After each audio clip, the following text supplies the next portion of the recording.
today's Living Word with Pastor Arlene. Thank you for joining us for Thursday's Living Word. Ashlyn, you're going to continue sharing with us today regarding goals and setting them according to God's plans and purposes. Yes. So we've been talking about having a relationship with Jesus and how the Holy Spirit lives inside of us. And our goals and plans, they can flow out from within our spirit. We just need to renew our minds and discover who we truly are in the Spirit. We are a spirit, we have a soul, and we live in a body. So that whole connection, we need to make sure that we have that in place in order to hear the voice of God and to receive from Him the goals and purposes He has for us.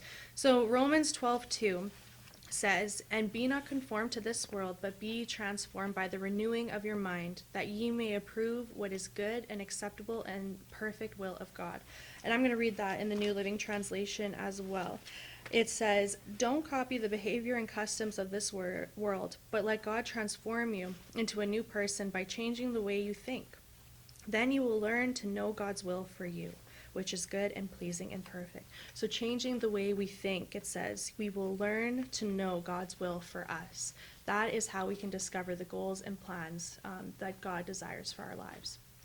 And as Ashlyn said, we are spirit, soul, and body. And when we got born again, we got a brand new spirit, and the life of God is in our spirit. In our spirit is God's DNA, His perfect plans and purposes. All the wisdom of God is in our spirit. And as Ashlyn pointed out, we just have to get it from our spirit into our minds. And that starts, as Ashlyn had said, by renewing our mind so we can start thinking like God thinks. And when we think like God thinks and we start speaking like God speaks, we will release that wisdom and knowledge that is in our spirit. Thank you for joining us today.